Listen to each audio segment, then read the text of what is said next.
কোন জায়গা? New market, Gausia. চলেন 250 টাকা দিয়েন ভাইয়া, বেশি 200 কম হয়ে যায় ভাইয়া। 250 টাকা ভাড়া আছে। হ্যাঁ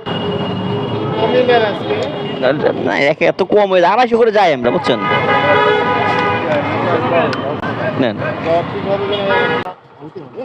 1000 দেখতে হবে। গোপালগঞ্জ 500 দিলে হবে, 500 আছে।